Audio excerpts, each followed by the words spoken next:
What is going on, everybody? Happy Saturday. I don't know if it's just me, but I love that little tune. I keep not bobbing my head to it. Thank you guys so much for coming out. This is Comic Collector Origins. And if you're new to this, well, first, take a moment. Like the video, subscribe to the channel if you haven't already. If you're new here, make sure you hit the little notification bell so you can catch all my videos as I put them out.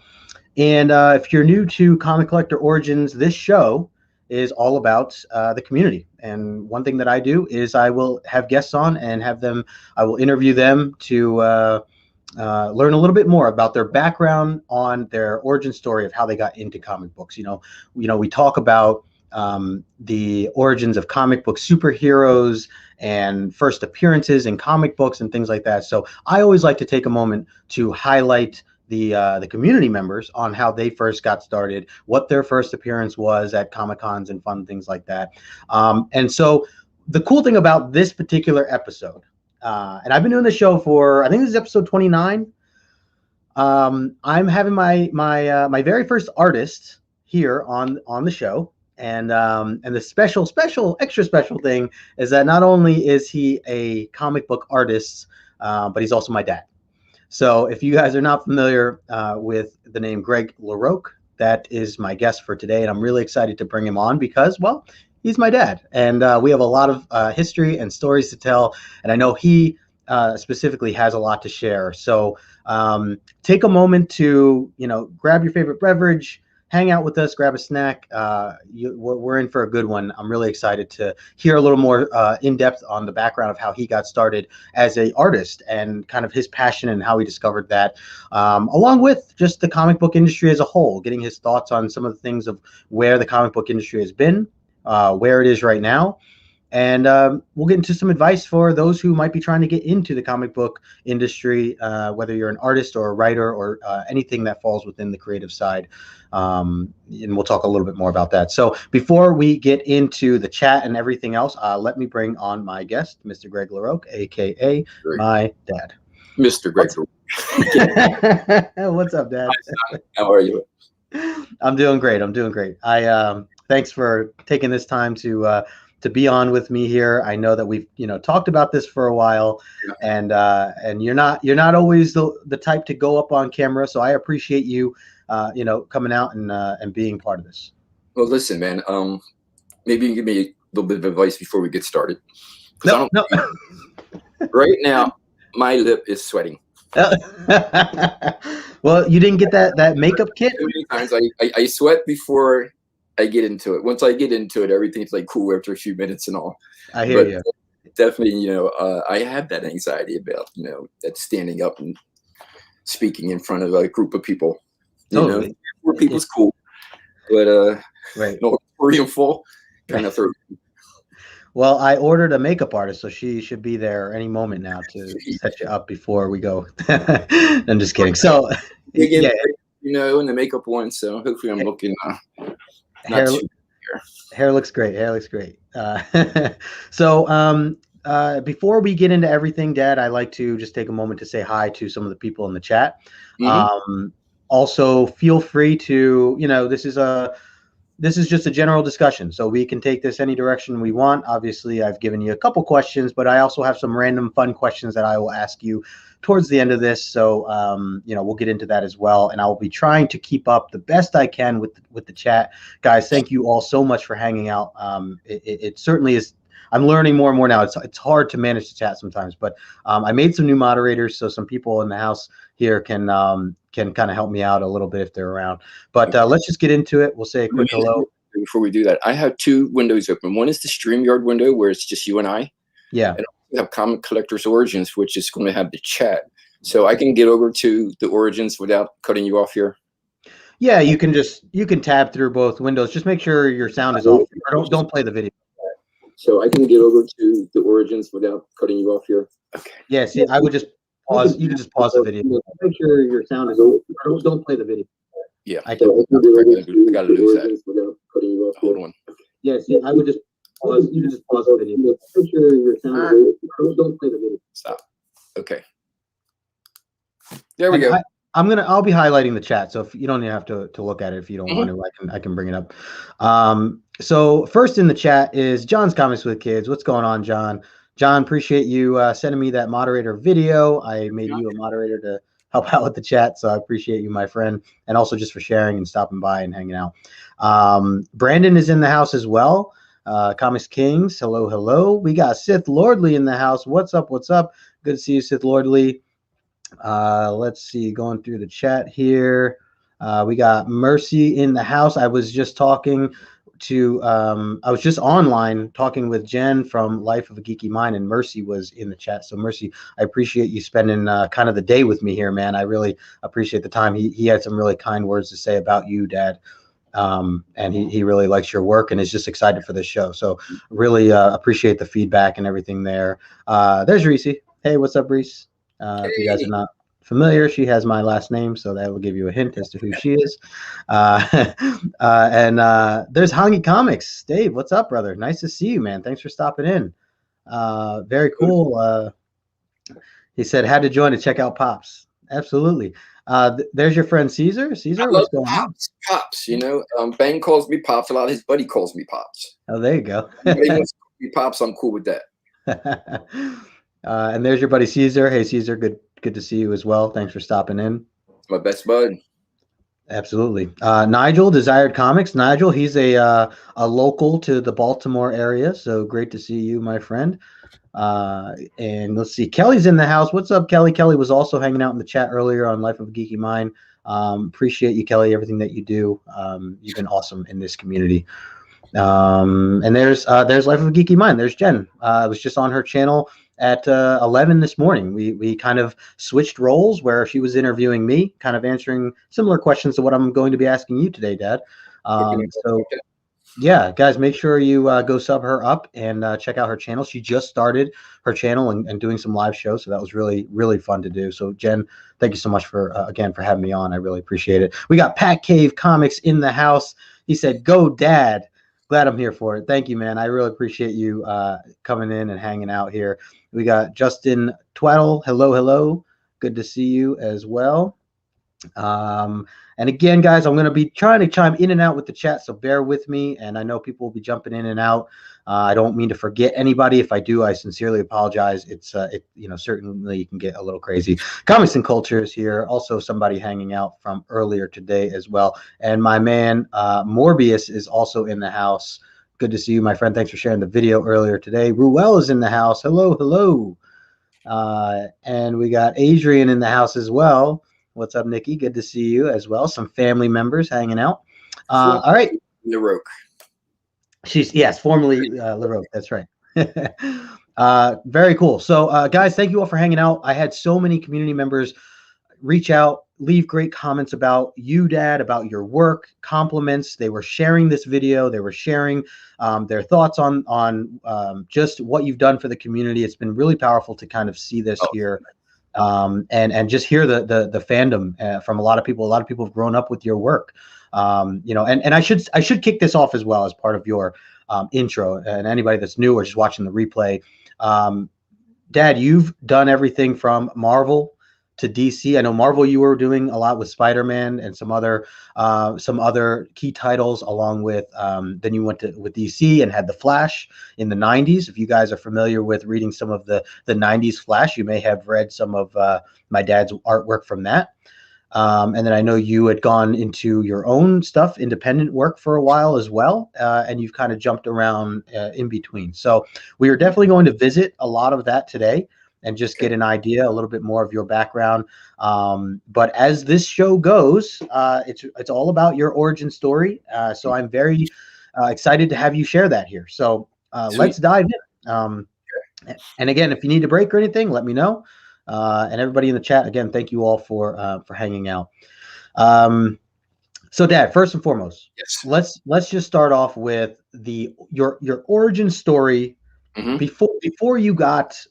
Before you started working with the big two, where did it start for you? The fandom, the wanting to be an artist or wanting to just draw. How old were you, and kind of what was your environment like then? I had a pencil in my hand before I could walk. Wow. I Okay. really just love drawing since I can remember, you know. The earliest things that I could remember drawing, I used to get the Sunday newspaper.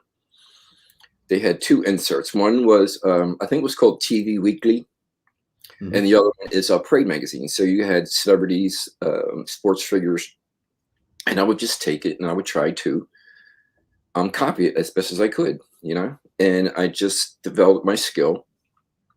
Always liked it, but I wasn't in comic books. Wasn't into the superhero pinup. I was in art first. Mm.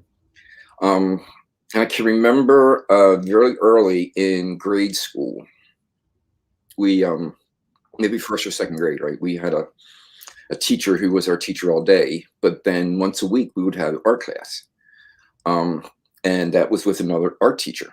Mm. So one of the assignments was just a simple vase. I remember so clearly. It was a blue vase. It was circular, light coming in from the window. And when I drew it with shading. I drew it with some highlights. And she saw this, and it amazed her that at my young age I was able to do the shading and stuff. And then when we started doing other things, typically you see, like, if you draw a human figure, kids start with Charlie Brown. So we had drawings where, you know, the arms are coming out the side, you know, two fingers and stuff like that. Right. I actually drew a face that she could recognize that had shading, real eyes and stuff. And they were so impressed by that that they called my mother into a meeting, called your mom Mhm. into a meeting and said, "This guy has some drawing skills, some art skills, so make sure that you know, foster that and, you know, help him, you know, support him and stuff." And Mhm. they did. They did. I was always the guy in class who liked to draw. Um, then I discovered comic books. I started reading comic books before Marvel exploded. I think that was 1963, Stanley Jack Kirby stuff. Mhm. Um, and before then, I was aware of comic books because we had a guy right up the street, Rob Pipke, who had a store, and he sold used comic books. So I saw the DC stuff. It was the Batman, Superman, Superboy, Legion of Superhero stuff. Right. Um, I read it. And then he had a trade-in system, so I didn't even like keep them in the house. They just breed them, put them back in there. Right. One day, I'm sitting on the corner of 26th and Miles, and my sister's friend, David Lanier, has a copy of Fantastic Four #1. And it's folded up in his back pocket. He pulls it out and he gives it to me. And I read it, man. And Yeah. I'm telling you, from that moment on, I was a Marvel maniac. Oh Really, man. everything they put out, I wanted to collect. Mm. The last page, if you know the book, the last page when they're arguing and the torch flies off, it was Mhm. like, what? You know, after reading Batman and Superman and Superboy, and then we really had silly stories. You know, Superboy was like Lana Lang cutting the hair. So Stan Lee changed it for me, and it was the genius of Stan Lee. Mhm. I'm a big Stan Lee fan. Mhm. Um, so I started reading comics, every comic I can get my hand on. Wouldn't spend my lunch money. I'd save my lunch money so I could buy comic books. Yeah. And I probably had a, a minimum of 75%, maybe as much as 90% of what Marvel put out Wow. in their, you know, their, what, 63 to make sure we get it's about 7 years. Yeah. 70. Okay. So I have everything in the Marvel universe. So I'm saving Fantastic Four. I'm saving Thor, My goodness. Avengers, Yeah. Spider-Man. Some of the other books I didn't, you know, but man, they were putting out a lot of cool stuff. By then, also Warren was putting stuff out, Mhm. the creepy and the eerie magazines. Oh And yeah. comic book art is comic book art, but Warren was putting out, man, they were putting out really beautiful artwork. That's where I discovered Neil Adams, and some of the even comic book artists put stuff in there. Gene Colan. Yeah. Yeah. Yeah. I love So Gene Colan. yeah. So I'm the comic book guy in the neighborhood. There's a couple other comic book guys, you know, another guy who's an artist and stuff like that. No community, you know. We bought our books in drugstores where they had that circular rack, you know, so we didn't have the specialty shops and comic book shops that we had now. Right. But I treasured my comic books. My brothers knew not to touch my books. Yeah. That I had my little corner of the room. It's the only thing I wanted. It was my corner for my books. Do not touch them. Everything's good. But then comes, but to begin also, I had a lot of support from the family. Okay. My mom supported my art. My dad supported my art. Okay. But the next story is the heartbreaker. And that's the 16th birthday story. Oh, man. My dad considered my comic books, he called them funny books. Right.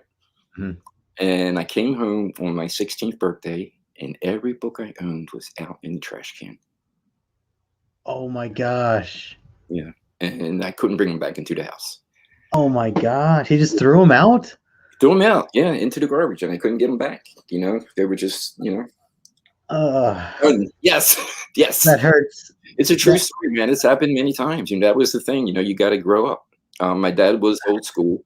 He did support me, wanted me to be the artist, but, you know, he didn't see comic books as a proper avenue. Right. So that happened when I turned 16. That may have triggered a little bit of rebellion in me, may have led to some of this, but I then quit school. I knew I wanted to be an artist.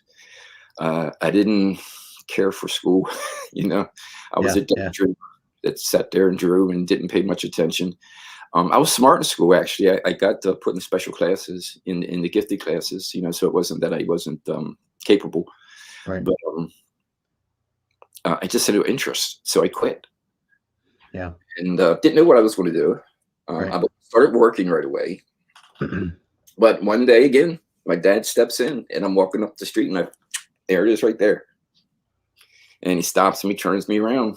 My dad wasn't abusive, so I don't think that was anything abusive. But he says, come on, you want to be an artist? Let's go. And he takes me downtown to a friend of his that he knew from his work, who worked for the city. And he says, if you want to go to college, you need to take your GED test. And you need to apply here to get a scholarship. And if your art is good enough, you're going to get a scholarship. Right. Dad set that off for me. So I did the GED, applied for the scholarship. I had to get a portfolio together. I won a scholarship. Yep. I did 2 years in a school. I wanted to go to MICA, which is Maryland Institute College of Art. I got the scholarship to MICA, but the scholarship covered tuition. It did not cover supplies. My dad was going to mortgage the house to pay for the supplies, but I couldn't have him do that. So we had another school. It was a 2-year course. I went to the 2-year course. By the time I graduated, the teacher who owned the school actually hired me to begin teaching there as well, because I was young. And it was just like cool to have a young guy teaching older people. And, you know, I don't know really. Yeah. But yeah, I mean, progressing as an artist was always in my, you know, genetics, you know, DNA. So I just, you know, it's how it had to happen. So I had the support and the help of the family. So yeah, they or my dad did put me on the right path, got me in school, graduated. Right out of school, got a job in advertising, which was a pretty good job. Creatively, it was cool. Didn't make a lot of money, and left that place eventually. And then that's when your mom came into the picture. Because right about then, like I said, getting out of school, I met your mom, you know, years before we had our romance, and we got married. I think I was 22 at the time. I was just going to ask about around this age now where you're at. So you're about 22 now. I also want to note also that, well, two things. Yes. One, I'm still shocked with the books being thrown away. I'm still very hurt for that. Also, you talked about Fantastic Four being folded up and put into the back pocket of your friend. Yeah, that's pretty wild. That's crazy to think. I know that was a thing back then. It's just it's so wild to know that was something that kicked off. So yeah, and I wanted to also just say you're lucky that, I mean, it's awesome that you were able to recognize your passion early in life. You know, it's not everybody gets to kind of see that right away, and for Yes. you to know exactly what you wanted, or at least you know that direction that art was for you, and seeing, you know, having the support around you, you know, it definitely is very helpful to just have I that around. feel totally blessed. You know, Mm. where talent comes from, I don't know. You know, but I feel I've had talents from the very beginning. You need to nurture it. Um, you need to make it the best it can be. Yeah, But the talent was there, the drive was there. Comic books gave me a bit of the focus. sure. That was the dream, and yeah, to be able to live that dream has been you know, very fortunate. And I count my blessings. Absolutely. Yeah. And I wanted to highlight a couple quick comments here. Sith Lordly was saying, "I was really hoping for a happy ending to one of these. I had a Fantastic Four issue 1 or Amazing Fantasy 15 stories for once. Unfortunately, that is not the case here." No, some garbage Sith man Lord. picked them up out of my alley. Also, Phil Ailing says hello. He's in the chat. He says you guys chat I know sometimes on Phil. Yeah, he's Facebook. a Facebook buddy. Absolutely. Hey, Phil. Thanks for stopping in, Phil. Also, we got Hood Rat Comics in the house. My boy Ian, Team Nerd Herd representing. I saw Just a Rican in his comics earlier. Kind of going through. I think I missed some, but appreciate you guys and continue to feel free to chime in, leave some comments. Oh, there he is. Just a Rican. My buddy Rod showed him that Daredevil piece that you did for me, which I'll show here in a little bit. He loved it though. He's a big Daredevil guy, and yeah, we will get into some artwork here and show some books off shortly. Legion is in the house. Good to see you, my friend. Thank you for stopping in as well. Guys, make sure you like and subscribe. There you go. Yep, Legion. There it is. Dave's calling you Uncle Greg, so that's gonna be that's his name for you now. And yes, John, thank you guys. Please take a moment to like and subscribe if you haven't already, and continue to feel free to add questions. We will get through some of them, and also I had posted something on my story on Instagram, so I have a few questions for you, Dad, from people on Instagram as well. So we will we'll get through kind of a rapid thing for this. So, and I should say now, guys, I want to trying to keep this for, you know, hour and a half ish. You know, I try to respect everybody's time. It's really you know, tough sometimes, but I know we have so much here that we want to talk about, Dad. So I'm not going to worry about it too much. But so let's jump back into it. Yes. So you had met my mom, Yes. and about 22 years old, and you know where were you then in terms of you know, my mom's support for you, or you know, how for what you were doing and what you were trying to do, Yeah. you know, how was all that? Yeah. Oh, your mom is one of the most awesome people in the world. You know, we know that. We were so much in love. We just wanted to be together. We got married. I was, like I said, had been doing advertising, but I left advertising when I wanted to make more money, and started doing some roofing work, make more money roofing than I did in the advertising. Yeah. So I was roofing in Baltimore, married your mom. We were in Baltimore, I guess for about a year. And unfortunately, her dad passed away, Woody, who was a great guy. And your mom and I decided we're going to move up to Newburgh, New York, where she was raised.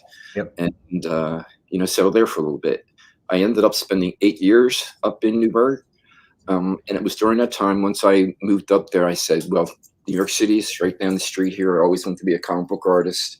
Newburgh doesn't have any art jobs. So I put together a portfolio. I said, we're going to do this. Your mom supported it 100%. And that leads me to how I got into Marvel. Okay. All right. Got the portfolio together. What I did was I did a 22-page Shang-Chi Master of Kung Fu story. Oh, cool. Inked it. I still have some of the pages here. Matter of fact, I'll probably. Nice. And drove down to New York, knocked on the door, you know, walked in, talked to the receptionist. Your mom was there, and my niece Mandy. I think Uncle Terry might have been there too, but for some reason, I'm very comfortable walking into Marvel with my family, you know? Yeah. So I have my portfolio in hand, and talking to the receptionist. I'd love to show my portfolio to somebody. Can somebody please talk to me? Oh, no, we don't do that. You have to mail the portfolio into the portfolio editor. Mm-hmm. So I said, oh, wow. I drove all the way from Baltimore. Can somebody spend a couple minutes with me pleading my case? So she breaks down. She walks into the back. Who walks out? Ron Wilson, my man. Oh, man. Yep. Who was known for The Thing and I forget a couple other books back then. Mm-hmm. And he sits down, very generous, in the receptionist lobby. Yep. And starts talking to me about my work, looking at the portfolio. And then he says, come with me. And he walks me into the back, man. So, oh my gosh, it worked. Offices, yes, yeah. And he takes me and he introduces me to Marie Severin, who was the portfolio editor. Okay. She did the same thing too. Looked at it, says, you got some promise here, but no, you're not ready yet. So here's my contact information. Mm-hmm. Go home and work on what I'm telling you today and keep in touch. So I had that I had the address and contact information for her. And every couple of months I would do a couple more pages, send them into her. She would take trace paper, lay them down, and then in blue pencil, maybe say, like, maybe you should have done this, put another panel in here. Right. And I had about a year and a half of guidance like that from Marie Severin. I mean, she was the greatest, so sweet to me. Working all the time in Newburgh, like I said, there's no work jobs. I was working in the factory. I was working in the shipping department. Yep.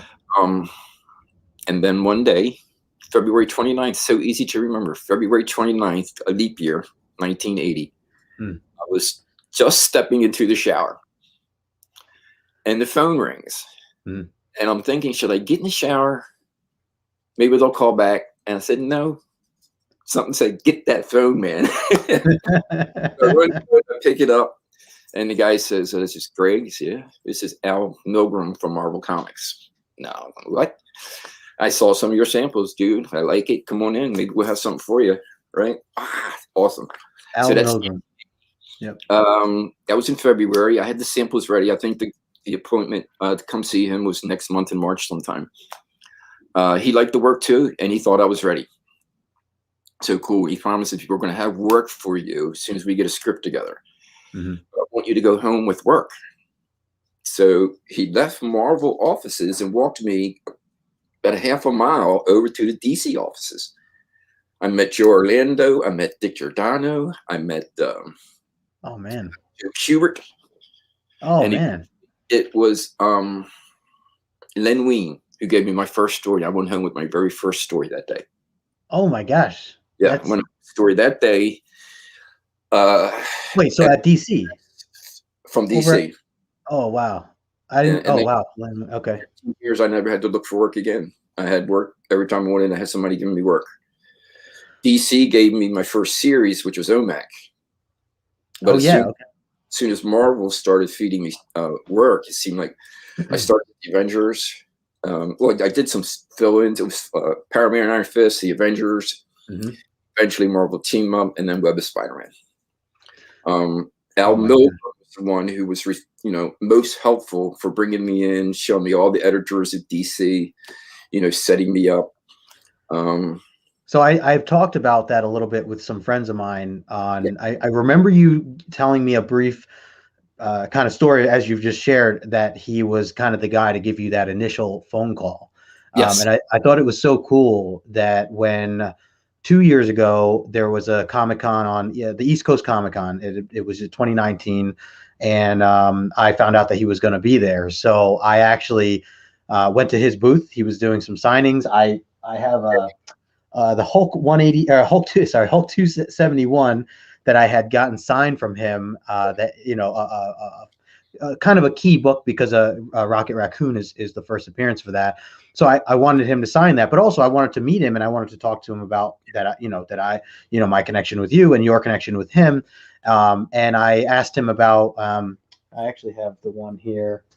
Oh, I grabbed the wrong one, but I essentially had him because I know this was an art piece of work that you did with him. Yeah, he inked it. He inked it, yeah. So I had him sign this. I have a second copy of this. I had him sign one of them. I grabbed the wrong one, but I wanted to have you sign the other one because I just thought it'd be cool because I know your relationship with him. So, Yeah, but it's so cool to hear that he was like kind of the guy to at least help you out and get that started. yeah. Al was the one who brought me in. I spent most of my time. He was kind of like a mentor, so he was mentoring me. Sure. Most of my time was with him. I bring the work in. He'd look at it with me, and again, give me some tips on polishing it up and what they're looking for. What I'm doing wrong. Along with Al, I was working with Mark Grunwald. Yep. One of the great creative geniuses of the time. Wow. Very proud of the fact that Denny O'Neil hired me, man, for Power Man and Iron Fist. Though Al and Mark could talk artwork with me and drawing with me, but Denny was the guy that I wanted to talk to and learn about storytelling. Right. And I still remember one of the things he taught me about comics and storytelling is think of it as a joke. That if you're putting something into it, make sure that it builds up and you have a payoff. If you can tell a joke and have a payoff, then you can storytell and have a payoff. So it's just one of those tips you got from one of the geniuses of the genre. That I was very fortunate to work with these guys. Archie Goodwin, man. So it was really sweet, very sweet. These are some big names and definitely ones that I recognize that you're saying here that I know have done some amazing things in the business as well. So very cool that you were able to have some of these as mentors and people who were there to kind of guide you through what was the start of, your career. So it's very cool to hear. When I felt like I was a real artist was when I got the Avengers assignment for Avengers versus the new Masters of Evil. Oh, yes. Wait, that was your what? That was your first what? An Avengers assignment, like 222 or something, like to 223. That one right there? Dude, a 9.6. Yeah, Milgram Inc. job. Yep. Yeah, that was so this was your very first Avengers project. What number is that? There may have 222. Yes, it was. Yeah. Yep. And it has Masters of Evil appearance, Jim Shooter on the story, you and Brett Breeding on the artwork, and you and Al Milgram on the cover. Yeah. So I went out and bought this a while ago. I remember Presley wants to say hi. Oh, hey Presley. Everybody that's Presley. I want to say a quick hello also to I saw Hyper Combo was in here. I wanted to say hello, Hip Hops and me, Steve. Hello. Thank you guys so much. John is let me put, where's this? John, I appreciate you doing this. Yeah, guys, feel free. We definitely are going to go back to some of these questions. So definitely feel free to drop them in there. I've already seen some really great ones.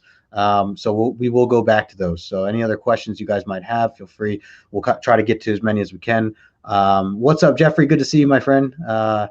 Thanks for stopping in. And okay, so let's see. Yeah, Kraken, have your die sign and Raging. Maybe one day we'd have to get some CGC guys involved. So I wanted to also mention that. So you said that you were working at DC, yes, but now you started to get projects at Marvel at the same time. Was that something that, was that normal? Were you were working for two different publishers at the same time? I was the only one doing it. Why I was granted that opportunity, I don't know. And it was out of the graciousness of Al that he took me over there. Had no problems with me, still getting assignments with DC. And then, like I said, I actually had my first series with DC. Right. That's so cool. Once the Marvel work picked up, as a Marvel maniac, I wanted to work with Marvel. Yeah. Strong Avengers and Spider-Man, Power Man and Iron Fist, so it really wasn't any reason. They gave me a graphic novel right away. Yep. Here's a little bit of trivia. Yep. That I'm betting nobody here knows. All these great guys who can go back and talk about the stories from the 90s and stuff like that, right? I drew the Aladdin Effect graphic novel, right? The day I was given that assignment, it was given to me by Jim Shooter. Right, he called me into his office And he says, "Well, Greg, I want to work with you, right? Develop you, and you can do either a graphic novel or a miniseries." So at that time, the graphic novel to me had more kind of like, you know, not everybody does a graphic novel. In other words, so I wanted to do the graphic novel, and like more on the resume. It turned down the miniseries. Turned out the miniseries was Secret Wars. Oh my God. Choice to do Secret Wars. Oh my! I think I remember you mentioning something like that a while ago. And you, oh my gosh! So okay, so you turned down Secret. You didn't know Secret Wars at the time, and I took that assignment, because we all know the trouble that Zach had with it. Right. Also had my trouble with Shooter during the graphic novel, and actually led to my being fired by Marvel. Right. So yeah. Should have turned them both down. Well, that's incredible. I have the Aladdin Effect. I forgot to grab that. I have that. I have a couple copies of it actually. So I like to keep those. But yeah, look, you got to make decisions, and it seems like it made sense at the time, as you said. Graphic novels were something that you wanted to have on your resume. So a little more prestige. Yeah. But Secret Wars, that is certainly a big book as well. So all right, so let's talk about. So eventually, you get to this point. You had been let go of Marvel. What was going on with DC at that time? Were you? Oh, because then at this point we're in the 90s, late 80s, early 90s, where you were really into drawing Flash, and right, that was like one of your main projects at that time, right? Yeah. Well, once what happened was I was doing Web of Spider-Man. I did the first 3 issues penciled, and I did the inking on 4. Everybody was happy with the work, but suddenly Shooter decides he doesn't want me to work for Marvel anymore, and he put me on the official do not use list. Oh, wow. So, nobody there could use me. I told by several editors, you're not going to get work here for a while. Check in with these, probably find something. Yeah. Berger, my little doggy here wants attention. But Karen Berger, who was editing Legion, I knew her from a couple years before. I hadn't done any work for her, but she always told me, if you're ever available, just let me know. So I didn't know what she had in mind for me. I always knew I wanted to draw Legion. If there was any book in the DC universe I wanted to draw, it was Legion. So I called up specifically asking for that book, and she gave it. I was like, what? I didn't think it was that easy. But it was 2 weeks after I got fired from Marvel. I waited 2 weeks because for 2 weeks I was trying to get additional work. And eventually, after every editor told me, sorry, no. And then actually it was a couple editors that were finally brave enough to say, look, I can't use you because it's Shooter. So I found that out. And then I called DC. And she didn't immediately give me Legion. She gave me a script. After I turned in my first batch of pages, she says, the book's yours. So jumped right over to DC. They signed me to contracts. Marvel hadn't been signing me to contracts at that point. It was book by book. So I was on Legion. Very happy to do the Legion. Working with Paul Levitz. It's a great book. 7 superheroes in a far-flung, in a far-flung future where you get to design aliens and all kinds of civilizations and stuff like that. So it's a dream book for me. Yeah. Paul was fantastic. He's very professional. He gave me full script. I was very happy to do full script at DC. And then eventually the Flash was offered to me. So switched over to Flash and stayed on that for a good long run too. Yep. But I was very happy there, Eventually, the work dries up, and I did another series there, Fighting American. Did some independent work, did some self-publishing. The last work I did was actually just, recently. I did work for American Mythology, did the Stargate series. I did about 9 books on that. I can't remember. But the last superhero work was for Advent Comics. Oh, okay. And they can't even get picked up by Diamond. They sell at conventions. Right. The work is fantastic. Anybody who wants to check them out, I mean, they got a slew of great artists and young writers. Yeah. So I did a couple books for them until I had to retire. Not retired completely, but because I wasn't able to meet my deadlines because of the arthritis. I don't know how many fans know it, but arthritis started hitting me at 50, which is now 16 years ago. And as time went on, it just made it more and more difficult to draw. I can still draw, still love drawing, but meeting a deadline is impossible because you can only get in so many hours before the hands freeze up. So. Sure. Yeah. And I remember that was something that really started to, hit you over the years, where when I was going to certain conventions with you, I noticed that you had to start, you couldn't do as many handshakes, that you were doing more fist bumps. Yeah. And a lot of that was because of kind of the pain that you were dealing with within your hand. I know that you've talked to me about this before, and just, knowing that the very thing that you have, the tools that you use, when your hand goes like that, I mean, with what you're dealing with, it can be frustrating. And you've clearly been able to still do things in the way that you are comfortable doing things. And I know that one thing I wanted to bring up was, I know you recently did some work with Marvel, that you're going to have a book coming out, or you had done a variant. Excuse me, you did a variant cover for Nonstop Spider-Man. So I actually grabbed that here. I wanted to bring that and show real quick, and then so this was the art that you had done. I actually did a YouTube video on it not too long ago. But so if anybody has seen this, it's Nonstop Spider-Man. It comes out, I think, March 4th or whatever, the first week of March, for that Wednesday. Oh, good. But yeah, so that's coming out, and really, it's just cool to see you, being back and doing some stuff with with Marvel, and it was nice that they reached out to you and get us old timers. Yeah, get you back on there. From my time when Marvel teamed up, and then the first few issues of Web Spider-Man, it was the villains that had drawn in the book. So. Yeah, and I love that. Having that line of the villains at the bottom is very cool. So I'm excited to just have that in person and see that, see the book. And thank you for the original artwork, because that's incredible. I have that. I usually have that hung up on the wall here, but I wanted to show that. So I wanted to bring up something here, and this ties a little more into our history. This was something earlier that my buddy Morbius goes by Sargenites, but. Yeah. So long. So yeah, so he talked about this, surprised you didn't have the collection since it came out. So for those of you who don't know, initially growing up, well, for one, so I was adopted.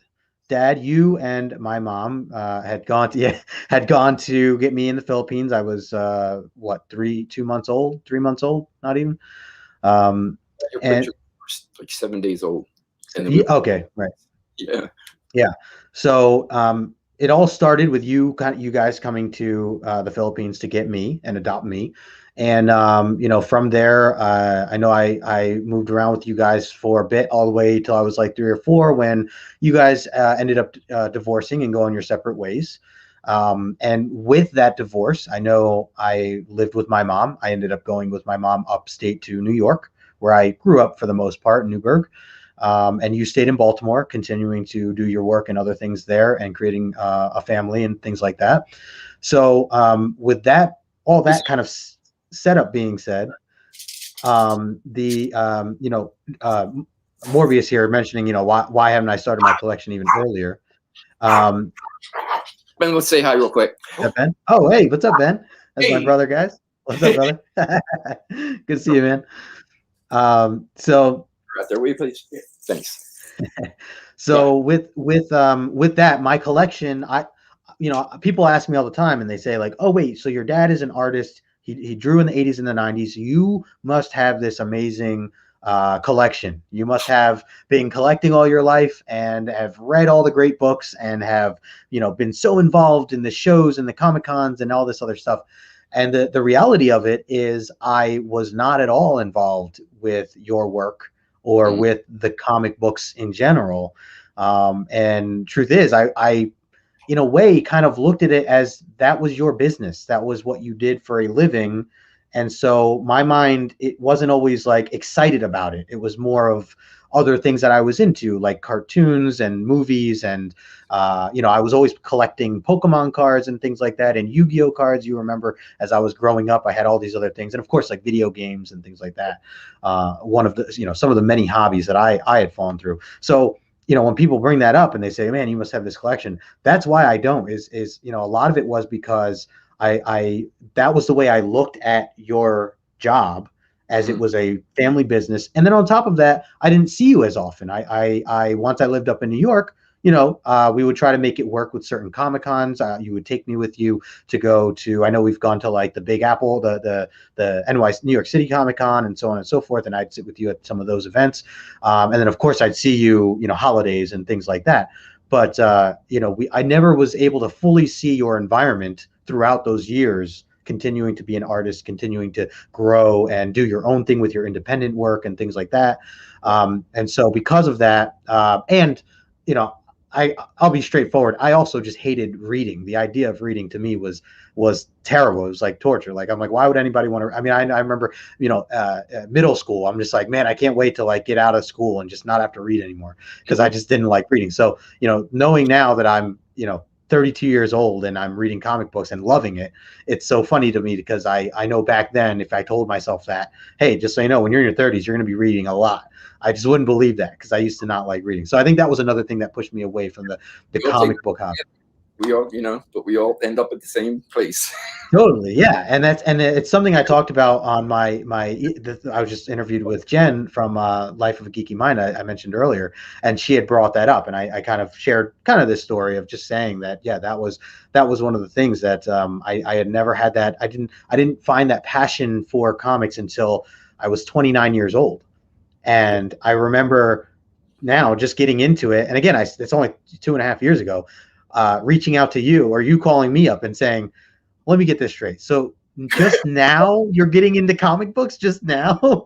And I'm like, yeah, it's really cool. And, my friend told me about it, and I just started reading. And, but one thing I pointed out on the show from this morning was that it had provided me with this new connection with you that I had never had the chance to experience beforehand, in terms of just connecting with you on this other level, or this different area of your life, and hearing your stories and knowing some of the things that you've gone through, and the challenges that you've overcome. And so I'm grateful for that this was part of this process, and that it still, as you said, it comes around, it still worked out, that I'm able, we can connect on this level of passion, and now I have that understanding more so, just about where your passion lies, and your creativity and your heart, and what you put into your work. So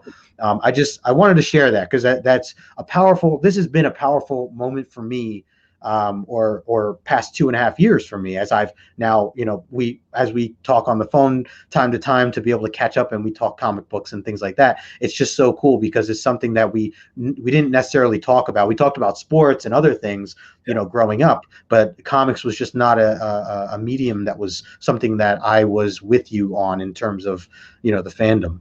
Yeah. Well, the way I experienced it, and it's been the same way with you and Ben and Reese and Nikki and the other family. It's like, when it's around you so much, like for them, especially, living with me, it's just like normal. That goes in there and he draws. His job, as he said. With you, I was always being put away, so that my time with you was devoted to that time. So it was any of that work around you, but still at the same time, Ben and Reese really had no interest in looking at the work, picking up a comic book, that just works in comics. Maybe some other dad, people's dads work in comic book, but it's just a normal thing. It's how he makes his money. Comic books are always. Yeah, and I have in the living room here a drawing that I did. It's not been published. It was supposed to be for or actually we did make a print out of it, but I did the cover of a What If I Did, right? Cool. what if the Avengers had become the pawns of Korvac or whatever it is? It's what if number 32. It's one of the classic what if stories. Another Marvel gem that I did. So I'm drawing this, and it's the only time Ben came up and said, "Oh, that's awesome." You know? That was his time of coming up. Right. And I gave it to him, and it's on the wall now. You know. Oh, that's cool. That's cool. Yeah, it's interesting. You know, obviously we all have our own ways that we grow up and environments that we grow up in. And for someone like myself, or even recent then, being my brother and sister, yeah, it was just not something that, you know, necessarily was appealing to us, at least at a young age. And, you know, looking back now, of course, I wish I was into it earlier. Of course, I wish I was, you know, picking up all these books that, you know, I would have owned. But you know, no fun. yeah. So I'm just glad, like I said, that I've, you know, I'm here now and I'm into it, and it's been so much fun for me. Just you know, I talked about the community and stuff on the video I was on earlier with Jen, and just talking about the community and people that I've met, and I know you've met a lot of great people, and your fans, and your, you know, people that have, you know, come to your comic book conventions and shown up again and again and again. I you know, I've seen people, regulars, that have just talked with you, and it's so cool. I can only imagine all the great people that you've met and really made friends with over the years. You know, come to convention where they tell me they flew in from Paris. Yeah, you know, it's crazy. Meet the artists. So I mean, it's sweet when something like that happens. And the old story, your guy was in here the other day talking about how he learned to read from comic books. Oh yeah, Otto. Yeah, people have come up and said that story to me. Wow. You know? Yeah. Yep. It's like you're really affecting people's lives in a positive way, and you may not even realize it necessarily from the work you've done, and just being able to meet people and make their day just from meeting them. So it's really cool. Community, the people that you see at the conventions are the sweetest, nicest people in the world. Yeah. You know, it's not like sporting events where you pick up your teams and you get on different sides and trash talk each other. Right. Dress up, cosplay, and seek out your collectibles and just have fun, man. It's fun. Everybody's great. Yeah. Great Absolutely. Film. Yep. And speaking of, I wanted to just chime in in the chat a little bit. I see Climbing Comics is in the house. Good to see you, Climbing Comics. That's Alan. I wanted to say hi to my buddy Matt Woods. Hello. Thanks for stopping in. And again, guys, I see more questions. I appreciate all these questions. We're going to get to them soon now, because I do want to you know, keep this somewhat reasonably contained here. Matt Woods also saying, interview is fantastic, Greg. I'm really enjoying your story. I really appreciate that. That's some awesome Spidey. That was from when I was just showing the Spider-Man stuff. Sorry, just going through a couple other comments here. I see Zen, my man Zen Multiverse in the house. What's up, Zen? Good to see you as well. Steve is saying, this is an amazing interview. I appreciate that, Steve. Guys, thank you so much for hanging out. This is a lot of fun. Well, just know that. Yeah. So. What'd you say? Justin is the man. Reese, it's in the comics now. We can't talk about the family in the comics without mentioning Reese. Reese was saying she read Snot Girl from Image Comics. Well, she drew Spice Girls. Right? There you go. Was into Spice Girls, on them with her girlfriends. Never got into comics, but then has a relationship now, and her guy is, I mean, he knows more about comic trivia than I'll ever know, man. When we bring something up, he says, "Oh yeah, man, you know, he's all about the Infinity Wars," and yeah, you know, he's just a comic book geek. Yeah. I see Hyper is saying, always nice to hear guys in the industry passing their stories and knowledge. Great interview so far, Justin. Thank you, Hyper. I really appreciate that. And also Caesar had commented earlier, this is so cool, father and son connection. Yeah, absolutely. It's Caesar. Yeah. Sorry, say again. Hefe. I call him Hefe. Like all right. So I know we covered a lot of grounds here, and just getting that kind of background story. I wanted to get a little bit into some questions from the people in the chat, and also from Instagram that I had here. And then I also have some rapid questions that I want to ask you that, you know, we'll talk about some other random things, maybe not so much comic focused, but before I do, I want to make sure, because I had a list of questions. I want to make sure I kind of covered a majority. One thing I do want to ask you, and maybe someone in the chat already asked this, but do you have just one piece, if you could give one piece of advice to someone new to wanting to draw or get in, not even draw, but even to just get into the industry as a creator, some up and coming writer or drawer, is there any advice that you would give to that person? One good piece of advice? I've answered that so many different ways over the years.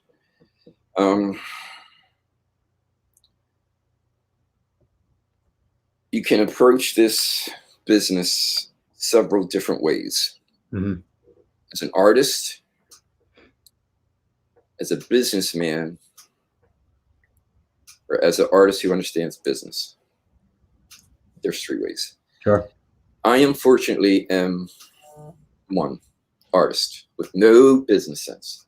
Mm. Business sense. There's many talented guys who are just in the business to make the money.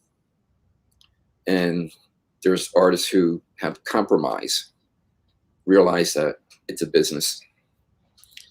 So that needs to be instilled with you, because if you go in there as a dreamer, as an artist, you're going to be smacked down a little bit, because I changed on my tax forms years ago where you have your occupation. I was very proud. And the first year or 2, I put artist as my occupation. Mm-hmm. Once I realized what the business was, I put illustrator. Difference in an artist as an illustrator is that the illustrator has to surrender to another person, editor, writer, publisher, whoever it is, that you've got to do things their way. It's unfortunate that, and actually it happened, bang, right there when I got in the comic books. This goes back to my Marvel days.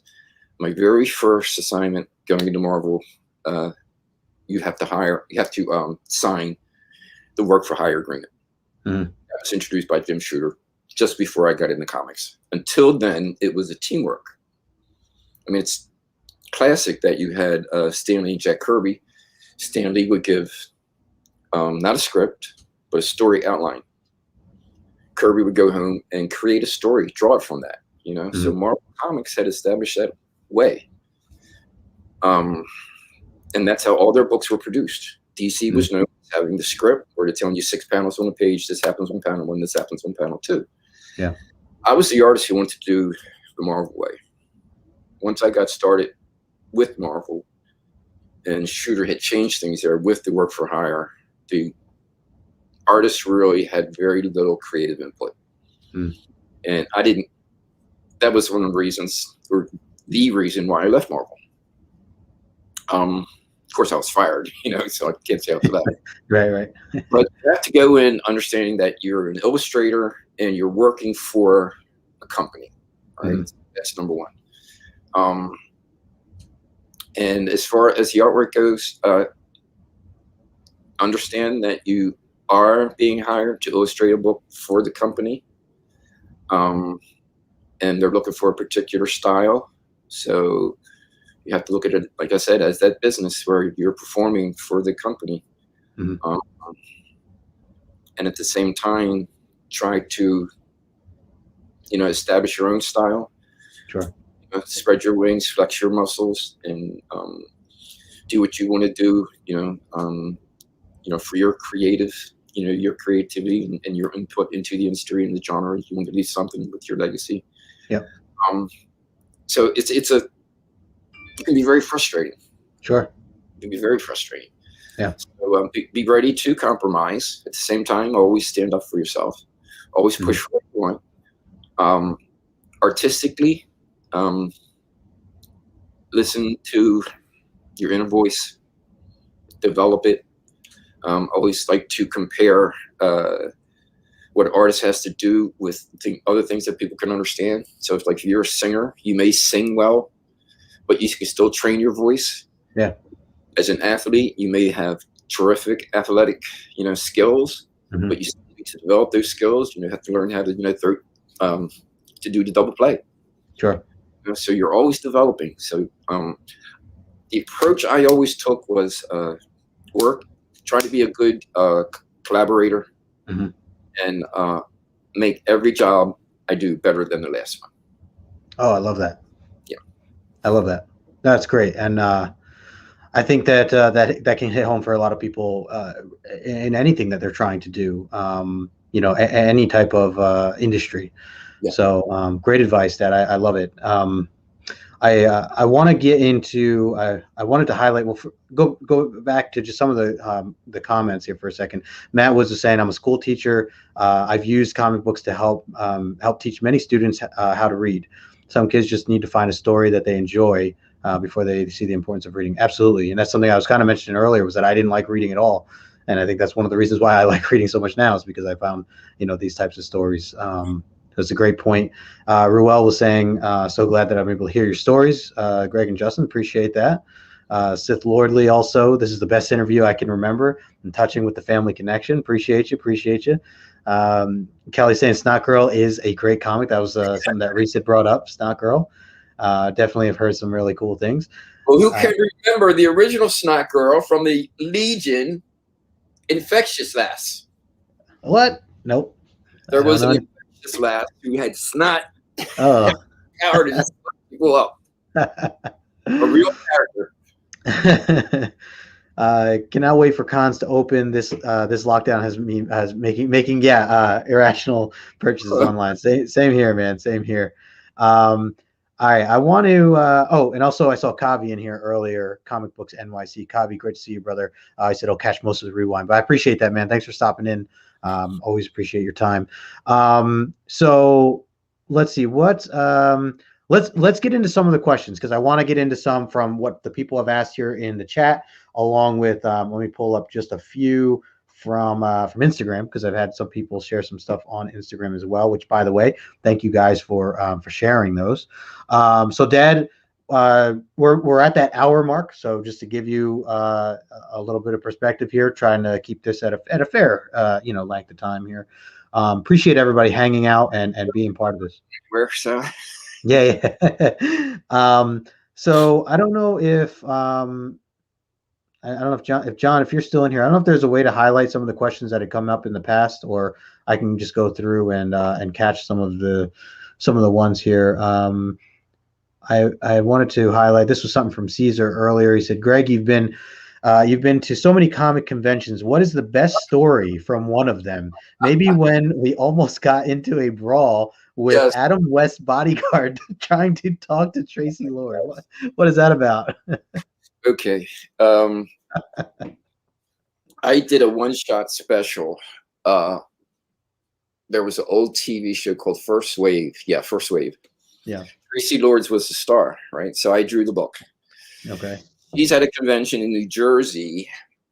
It's her, David Carradine's there. I think Lou Ferrigno is there. Oh, yeah.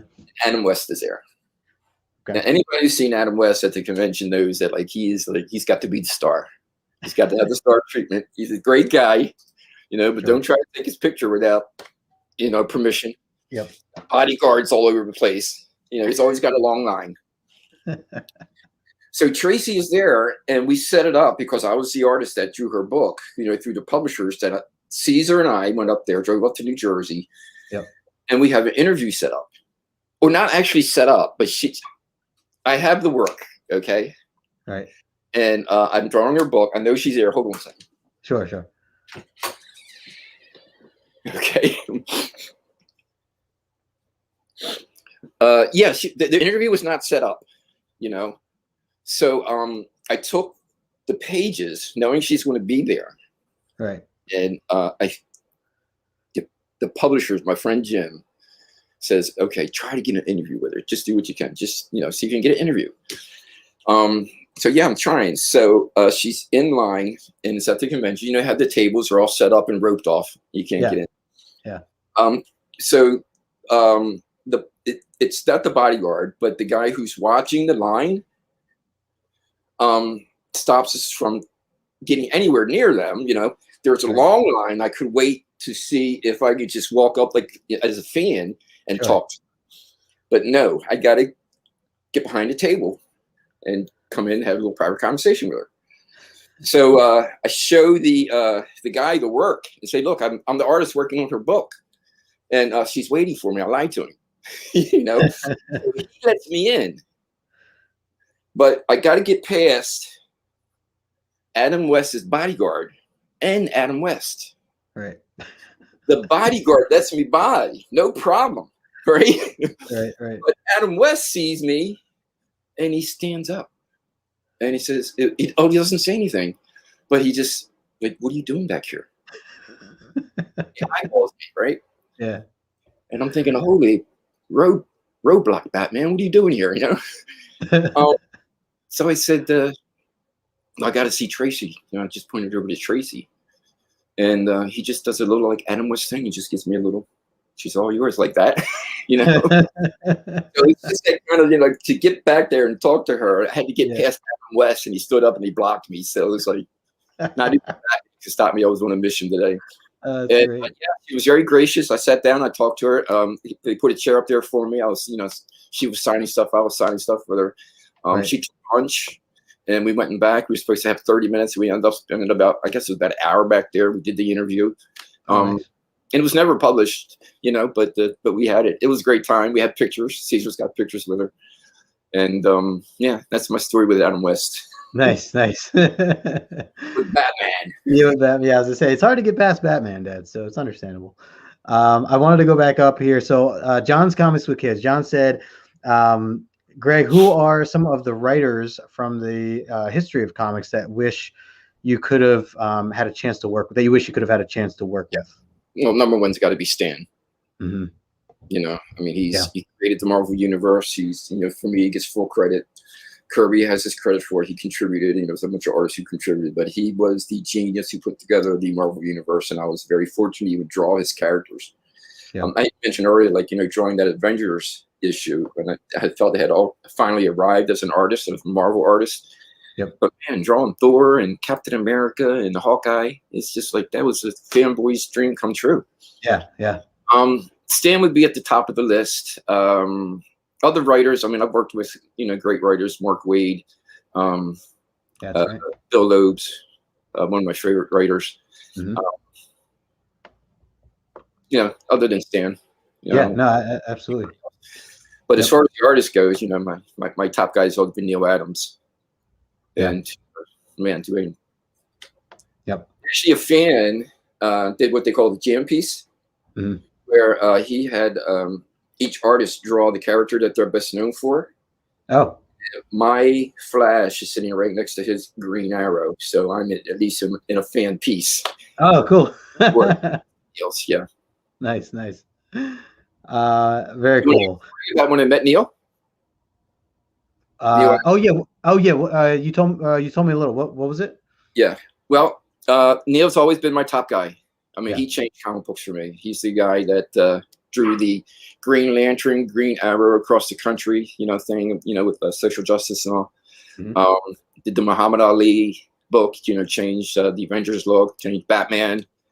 You know, just the impact of his drawing is just like, it's incredible. I don't think there's anybody ever worked in comic books that has as much talent as him. Nobody knew. But at the same time now, I've been to tons of conventions, said hello to every other creator in the world, met Stan, had no problem shaking his hand and, you know, talking to him. But there was a couple conventions, Neil Adams is there signing, and I just couldn't do it. I just couldn't go up and say hi to him.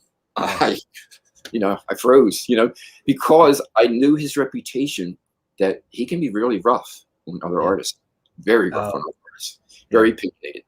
Right. But then one day, I have something set up in New Jersey, and the only two artists are myself and Neil Adams and his son. Right. So I go in, and they literally have like 50 feet of wall space of nothing but Neil Adams prints and posters, and I got my 8-foot table. You know, right. And I'm looking for Neil. I want to finally, you know, I worked up the nerve. I'm going to go over and introduce myself and say hi, and, you know, try to chat with him. You know, but he's not there. So I go to my table and I start putting out my stuff. And as I'm putting it out, who walks over but Neil Adams and puts his hand down and says, "Hey, Greg, I want to come over and say hi," and blah, blah, blah. And he was just doing what I was going to do to him. Right. We had a little talk like that. And I was telling him I was such a fanboy. He's my number one guy and all like that. Yeah. And I was even surprised that he knew, what I did. But he said, "Yeah, I know you work," stuff like that. And it was really funny because, and I always remembered, he says, "Yeah, you got to keep an eye on the competition." I mean, yeah, it's true. And he turned out to be the sweetest guy and very nice and nothing critical. I did not live up to the reputation. So any fans out there that, kind of like apprehensive about approaching a creator, don't do it, because I felt it. I know what it's like when you don't want to approach that person that you respect so much, and with the bubble burst. That's what I did. I didn't want my bubble burst. Right, right. It worked out fantastic. That's funny. That's cool. That's very cool. Another question here for you from Raging Cajun Comics. He says, "Is there a character or series you wish you were able to draw for either of the two?" Yeah. Marvel, I wanted to do the Inhumans. I thought they were like the coolest group. They hadn't been really developed and done well. Yeah. The coolest looking costumes, and just that whole I forget the name of the band that they came from, Attila or something like that. Mm-hmm. But that would have been a great series to do. At DC, I did some Justice League where I got to draw Wonder Woman, but I never got to touch their top two, only as guest stars. Superman was guest in Flash one time, and then Bruce Wayne was a guest in Flash. I drew a couple panels of the Joker, but it wasn't the Joker in the story. It was just illustrations of him. Sure. Yeah, if I could do any, it would be the Batman family. Okay. I think it's everybody's. Yeah, that's cool. Characters and the villains. Joker. Right. Yeah. So many good characters. Yeah. Cool. Very cool. Ragin, thank you for the question. I want to just add a couple from Instagram here because I had some from earlier. Let's see.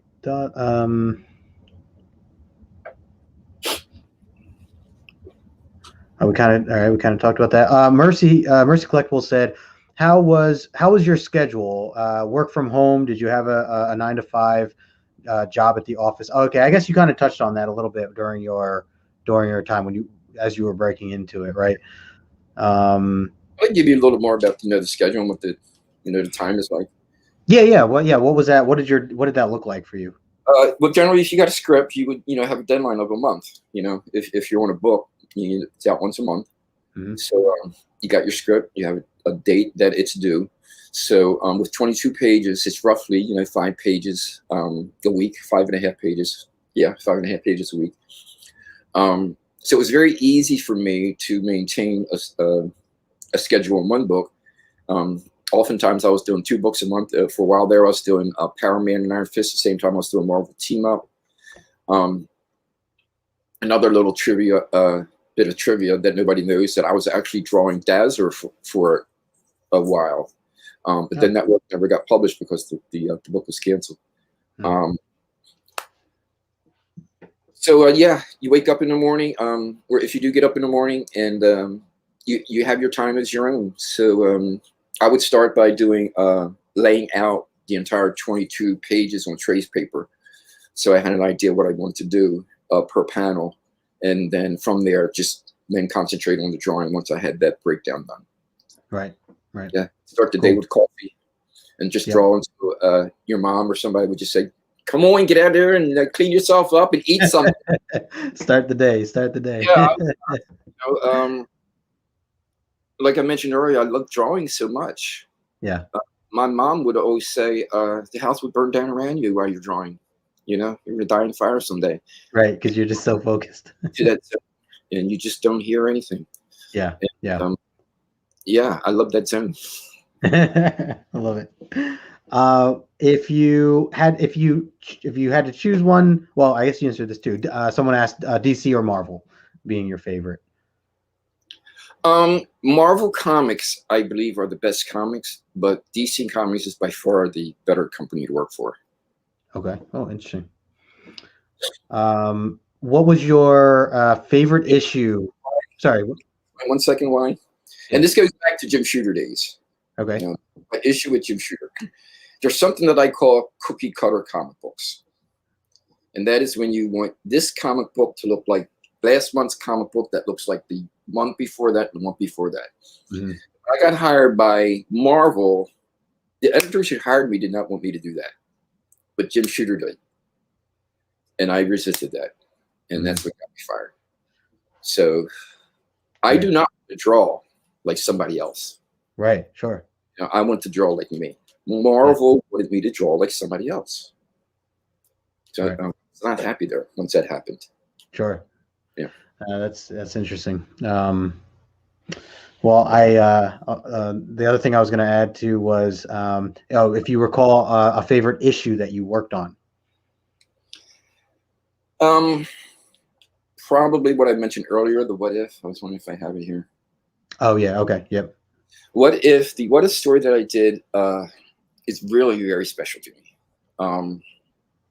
Mark Greenwald gave me the project. He was the writer and he was the layout artist. Mm-hmm. So he gave me the layouts. He chose me to be the penciler to finish his layouts. Mm-hmm. Davy Jones. So he chose me to finish over his layouts, right? So I did the finishes. And on that book, if Captain America was in a panel, that work went to Joe Rubenstein, who was inking Captain America at the time. Bob Layton inked the Iron Man characters. Al Milgrom did some work. Frank Miller did some work. Walt Simonson did some work. So the entire Marvel cast, the entire Marvel stars at that time inked over top of me. And just because it was Mark, you know, his work, and then he chose me. It was such a special book with the entire talent that Marvel had there. Yeah, I think it's probably my favorite book. Nice, cool, yeah, cool. Also, Mercy, he was one that asked the question earlier. So he said, "Such a great story. Thank you for answering the question." Absolutely. Also want to say thank you, Rod, for that shout out. Definitely hit the like button, guys. Thanks for hanging and sticking around for this, because I really appreciate the support and everything that everybody's here hanging out. Another question I had set up was, this is from Hip Hops and Me, Steve, who was in the chat earlier. He said, if there was one creator, I covered that. That was he added it here. One creator that you could hang out with. Sorry, guys, I'm like going through these as I go. That piece of advice, my buddy Roscoe asked about too. That's kind of the question that I asked. Piece of advice for someone new. So you kind of answered that as well. Caesar here was saying in the chat that he said, Greg, you actually drew the first art of Venom character in Spider-Man in the Spider-Man comics. Is that right? No. What happened was that black costume, the Venom character, was introduced as that symbiote, I think, in the symbiote suit from Secret Wars, right? But once it was then introduced into the Marvel universe, not part of the miniseries, it came into Marvel Team Up, which I was drawing at the time. So this story developed in the Marvel universe in Marvel Team Up, which I was doing, and the last was it last? No, wait. First issue of Spider-Man, when the suit passes away, the bell tower scene and all. It's Spider-Man 3. Right. Yeah. So I wasn't actually the very first, but developed the character into the Marvel universe. Cool. Yeah. Cool. Another question I had here from James over at Comics for Cheap on Instagram. He said, what is a character that you never get tired of drawing?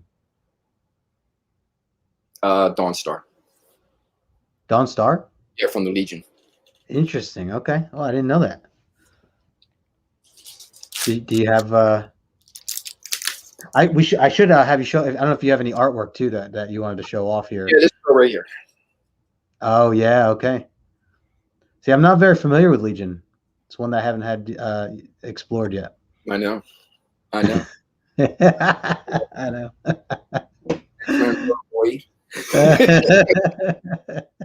One day I'll get onto it. There's so many great stories. Ask your mother. This is the truth, right? when we lived in New York, we used to go up to a place in Poughkeepsie, Vic's place, right? Mm-hmm.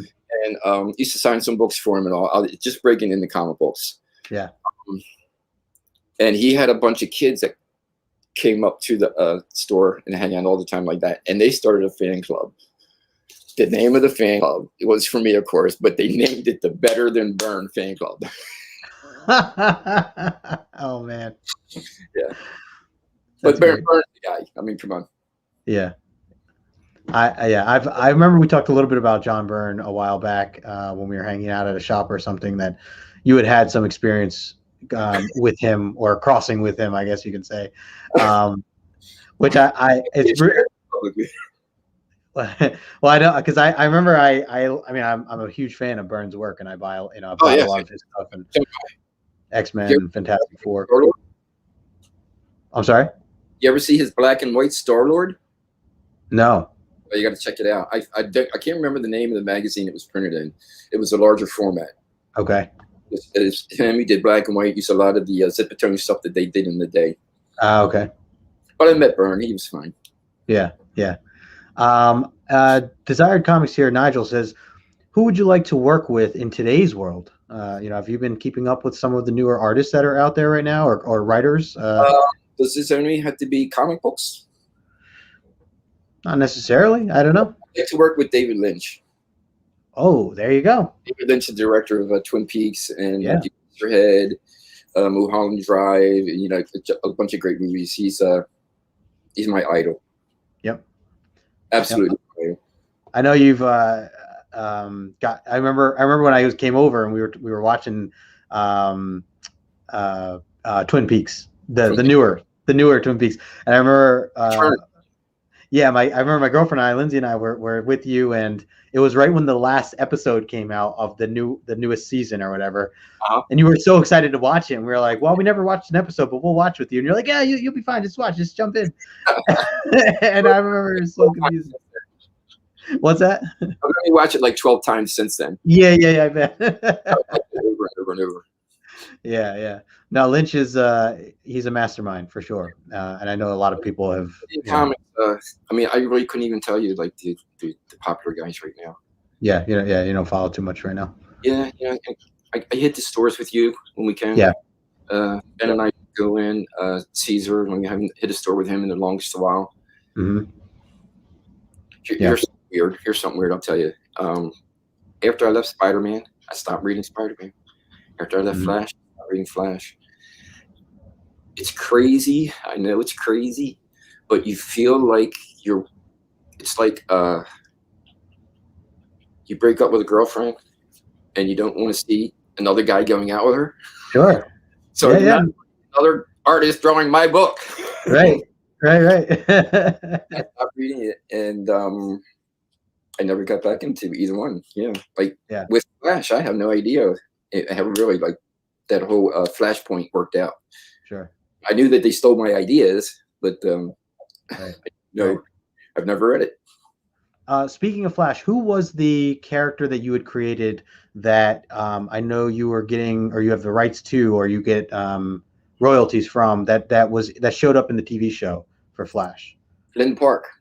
Okay. Lynn Park, yeah. That's really cool. I was talking to somebody about that I knew that there was a character that they used on that TV show that you had been involved with.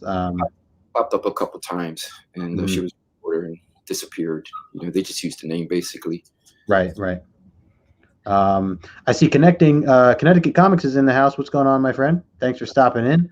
Let's see. Matt Woods is saying, this interview really is enlightening. I love hearing about the behind the scenes of the comic industry. Thanks, Matt. I appreciate your feedback here. Sith Lordly says, David Lynch, Lost Highway, also a great soundtrack with Bowie and Reznor. So we were just, my girlfriend and I were just working on a puzzle last night, and we were just jamming out to David Bowie the entire time. It's kind of cool that you just bring that up, Sith Lordly, because we had not really listened to too much Bowie, and we started to just have like a greatest hits on and started listening, and we're like, oh, this is David Bowie. I didn't realize like all these like big hits and big songs that were on this list were all David Bowie, and so it's cool that you just brought that up. My man Roscoe's in the house. Roscoe, I asked your question earlier about some advice. You'll have to check out the replay a little bit. He gave some advice for artists. Roscoe here is an artist himself, and he does a lot on Instagram and just started a YouTube channel. So, but that was one of his questions that he had submitted earlier. Also, Copy is in the house. Copy 801. I have to catch the rewind, but I want to say what's up. Thanks for stopping in. I appreciate you taking the time to catch that rewind. Guys, make sure you hit the like button and subscribe if you haven't already. Also, and if you are watching the replay or if you're watching this right now in a replay, appreciate you guys taking the time to watch this. I have a little bit more to go. I have a couple more fun questions that I want to ask you before we kind of wrap up here. So anyone in the chat, guys, thanks so much for hanging out, chiming in. If there's anything else that you kind of wanted to ask, feel free to throw it in the chat. I apologize if I missed it from earlier. I tried to sort through some of the chat from earlier, but it is definitely hard to kind of sort through everything. Yeah, I love the Lost Highway soundtrack. It was always in my car stereo in the late 90s. There you go. And Copy saying, do I see a Legion? Yes, Legion superhero shirt. Yes, you do. Yes, you do. So let's see. I wanted to. Phil was asking, you did create the Flash suit they use now? I created that, that second version, and now there's like so many different versions of my suit. Mm-hmm. But the old Flash, the Carmine Infantino one, was it's just a straight belt and everything. It's a little bit flat. He's definitely thinner and smaller, and there's no shine to the costume. Right. So I just I jazzed that up a little bit. Now they got different lines and things that they put in everybody nowadays. But yeah, the angled belt and the shiny look was mine. Yeah. Cool.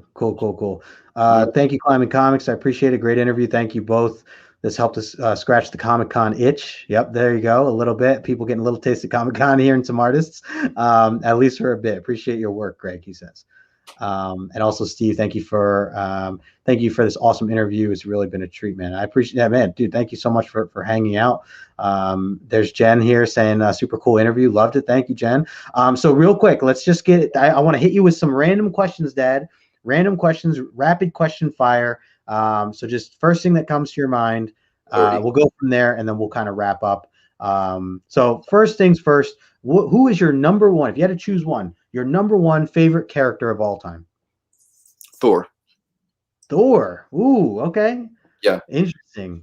Kirby, Coletta, Thor. I mean, that's when Kirby's at his best. Yeah. I tell you, man, I got in trouble at Marvel so many times when I said, I'm sorry, I'm not a Kirby fan. I'm not a Kirby Really? fan. Oh, wow. Yeah. I didn't know that. His work. I know that, when he puts in that dynamic work. Sure. Interesting. But the work that he did, that girl, was fantastic. I think it's Thor. Yeah. I got to put her out. She wants to be in the limelight. She does. She's the girl of the house, so she's spoiled. Yeah. Yeah, but Thor. Cool. Roscoe said, thank you for some awesome Web of Spider-Man. Oh. Yeah, this was, I meant to, I wanted to hold this up earlier, actually, just as I meant to when you were talking about it. But now I know you didn't do the cover to this, but you had done the interior artwork for all of this. And you did do a couple covers of some of the later issues of Web of Spider-Man I saw. Yeah. And then, okay, so next question. If you could have one superpower, what would that superpower be? Well, I'd want to have the intelligence of Brainiac 5. Ooh, okay. Right. And the reason I want to, is because of a couple gadgets right out of the book, which was his belt, which, gave him the aura and all these different things he did. But also, they had the time bubble. I don't know if you know about it. Not really. You could, use this time bubble. That's how Superboy got up to the future, and how they got back to see Superboy. So, yeah, I always, time travel is the thing for me, because you can answer all the great questions. Who are we? Where do we come from? Yeah. Travel and learn at the feet of Jesus. Right. What could be better? Yeah. All right. Copy saying 12th level in intellect. Yeah. Thor God of Thunder. Roscoe had said you should. He said you should check out some of the new Thor. He said I'm digging it. Some of the new Thor it's a good read, Dad. Donnie Cates is writing the new Thor stuff, and it's really a good read. Next, sorry, what? to turn me on. There we go. Yeah, yeah. Next question is, let's see. What's your favorite superhero film of all time? If you had to choose one film.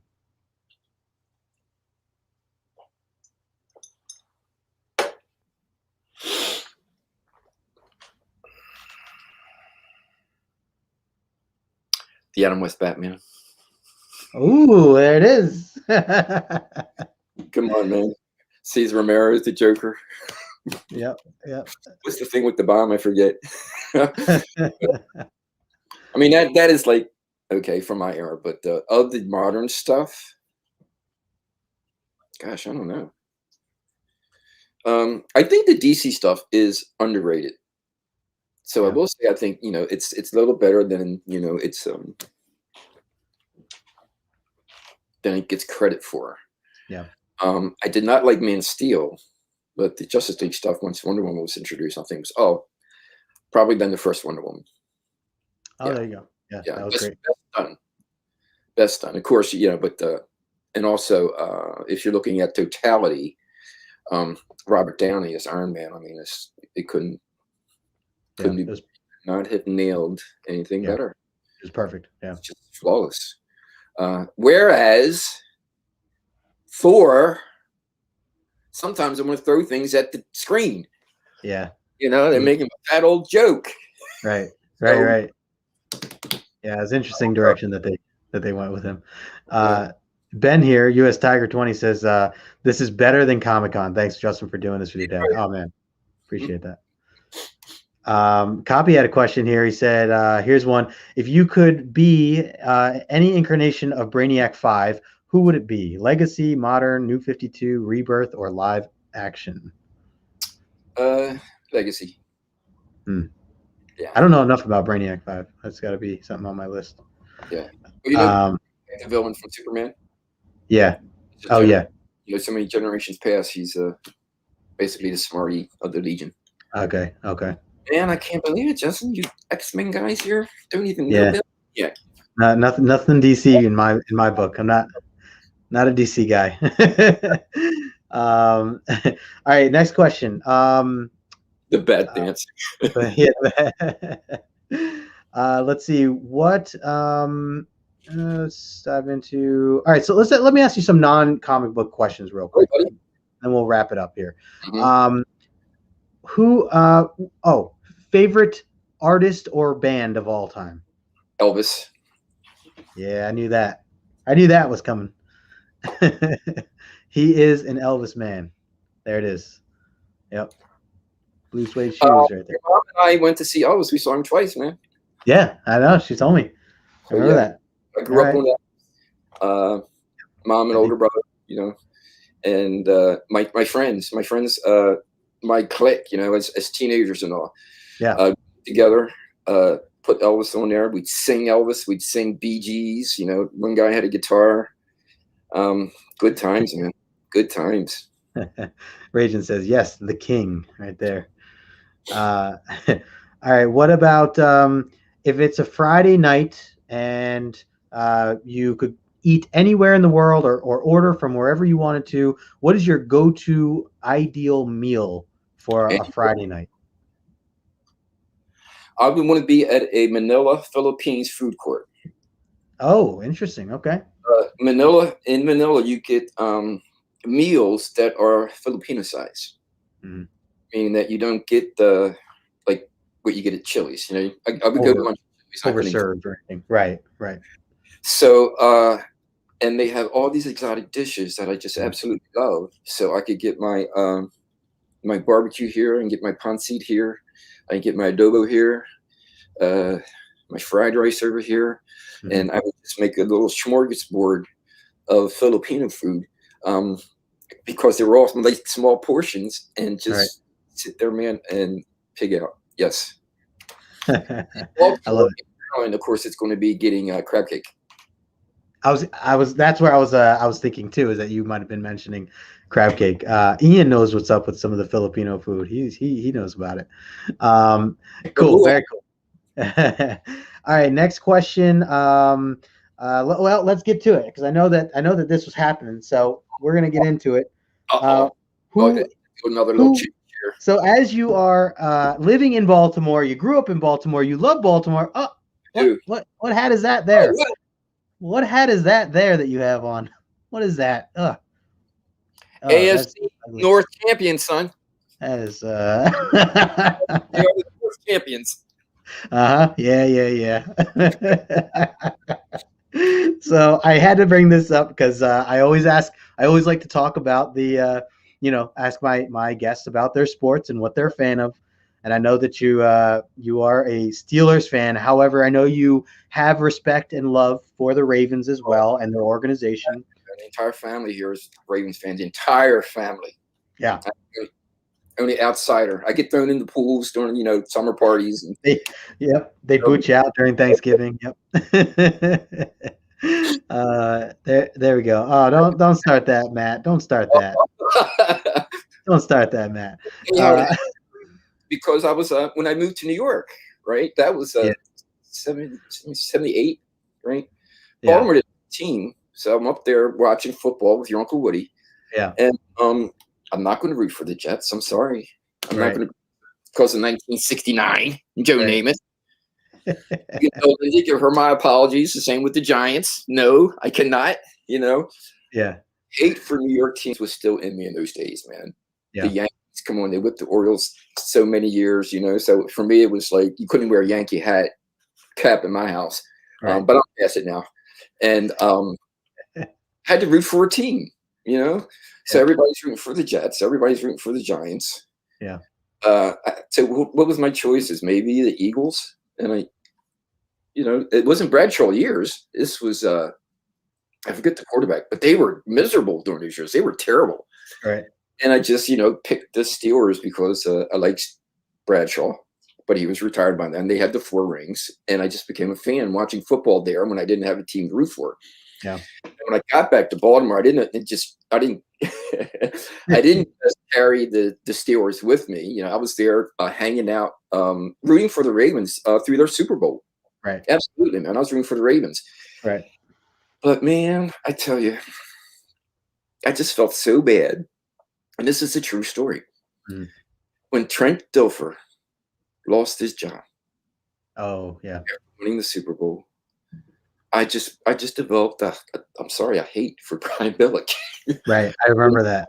He did, man. And I said, no, you cannot do this to my boy.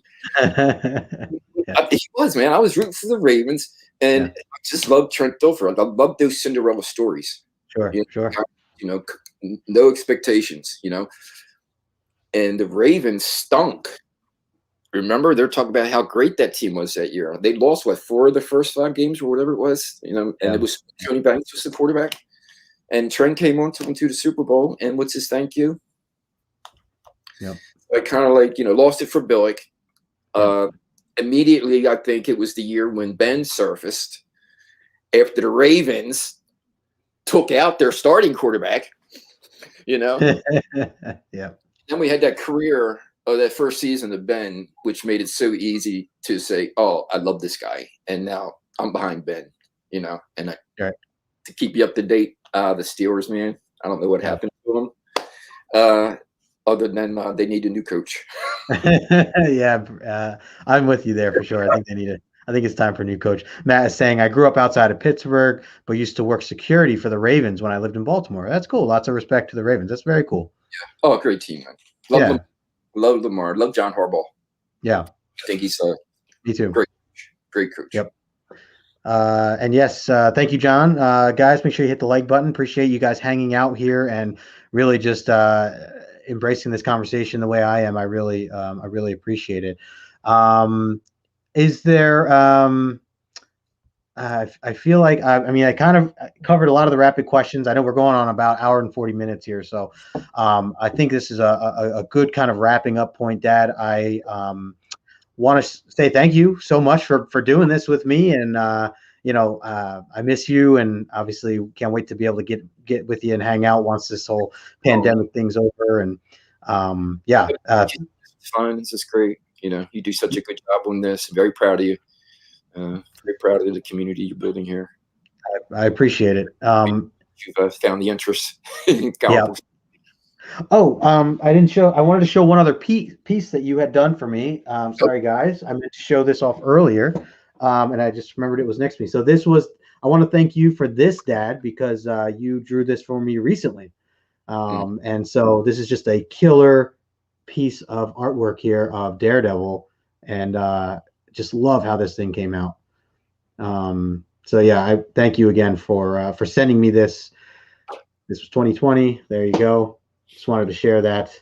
Got a chance to draw him in a Marvel team up, so Yeah, you did, and actually, that's a big book nowadays. If you guys you guys in the chat are familiar with Marvel Team Up issue 141, that is the famous Daredevil and Spider-Man teaming up. That very famous cover. I know you didn't do the cover, but I know you're in the interior pencil work of that whole book. Yeah. So very cool. Caesar's saying happy birthday early. Happy early birthday. See you soon. yeah. Ian also thanks again, guys. Everybody in the chat, man, thank you guys so much for hanging out and being here. And also want to just say thanks for everyone that shared this. People have shared this on my Instagram account. People reached out to me. Yeah, it's just been incredible. And if you guys missed my talk that I had before this with Jen over on Life of a Geeky Mind, go check that out, because I talk very strongly about the community and how I view things and how much better the community has made this whole hobby for me. So I highly recommend you guys check it out on my story. Go follow Jen if you're not. It was a lot of fun talking with her this morning. That was at 11 before I came on this show where she interviewed me. So I just talked a little bit about this. I shared a little bit of our past, Dad, and kind of the history of some of the stuff that we did. Thank you, Phil, for that. Yep, the Daredevil stuff. Yeah. There's Reese saying, love the show. Thanks again, Reese. Appreciate that. Ben here, U.S. Tiger, appreciate you as well. We should do a part 2. That would be cool. Yeah, she did mention earlier, Justin, to talk about some other people that we meet at the conventions. Up in New Jersey, I got the chance to meet Davy Jones of the Monkees. Oh yeah, yeah. Well, yeah. This guy, we became really good friends. He invited me to his farm to ride horses with him in Pennsylvania. Had his so cool. shirt that he's autographed for me, so it's nice. It's one of those little things, extras, of the career that you get to the conventions and meet so many different people. I mean, I was hanging out and having lunch with Captain Lou Albano. It's great. Yeah. The kind of guys that you meet at the convention. So that's the icing on the cake. That's very cool. Very cool. Well, thank you, everybody in the chat, everyone who gave questions. And I'm sorry again if I didn't get to all of them, but thank you guys all so much for just hanging out, for being here, for supporting me and this show, and just being part of this great community. It's been incredible. Dad, thank you again. Is there? I know you're not on Instagram per se. You have an Instagram account. You don't use it that much. Is there anywhere that they can kind of follow along with you, or nothing that you're using right now? Yeah, check my name on Facebook. I have Facebook. Yeah. It's my means of reaching out right now. There you go. Yep, Facebook. Also, do you have any plans moving forward? I know that obviously the pandemics or the pandemic has shut things down, but if, let's say, the Baltimore Comic-Con, if that were to be going up, do you have anything scheduled or plan to do anything at some point? Yes. Oh, that's right. I forgot about that. There's your camera. I'm making a movie. That's right. I can't tell as much as I used to, but I still have a story I want to tell. Absolutely. And that's a great way to do it. That's right. Very cool. So yeah, I'm looking forward to you putting that together, and hopefully once this pandemic lifts, you'll be able to, get out more and collaborate with those who you're collaborating with, and it'll be cool. So Uncle Greg, there you go. Thank you for coming on. Whatever you guys want. Well, very cool. Well, that there does it, guys. Thank you all so much for being a part of this and watching and just chiming in. I really appreciate everything and appreciate the love. And I'll be back again next Saturday, as always. Got my man Steve from Team Nerd Herd is going to be my next guest, so really excited about that. Otherwise, got my Omni X-Men show every Tuesday, and Tag Team Thursday going off on Thursdays, which, Dad, you should check that out, because I know we used to watch wrestling. I know you used to really like wrestling, and so we've been doing a Tag Team Thursday where we do me, John's Comics with Kids, Just a Rican and his comics, and Old Wolf 65. 4 of us, and we also have other guests that come on. We do 15-minute like little mini shows throughout YouTube, and people go to Rod's channel first. He shows off some new books. After his 15 minutes, everybody jumps over to John's channel, and then he shows off books and stuff, and then so on to Tony, and then I kind of close it out with some of my stuff on my channel. So it's a lot of fun. If you guys are new to this, we're just doing a tag team Thursday kind of event, help to kind of, bring the community together and show off some cool books from what had recently come out. So so those are some of the things coming up. Again, guys, thank you all so much for hanging out. Dad, I really appreciate your time. We'll do more of this at some point, I'm sure. Maybe we can have an in-person hangout at some point once we get back together again. So in the meantime, stay safe. Someday, some kind of central point where we can all get together would be nice. Absolutely. Absolutely. Right. Okay, awesome, so love, spread the joy. Thanks for coming. Yes. Absolutely. And thanks again, guys. And anybody watching the replay, I appreciate you taking the time. Guys, make sure that you hit the like button. Stay safe, stay healthy, and we'll talk to you guys. Have a great weekend.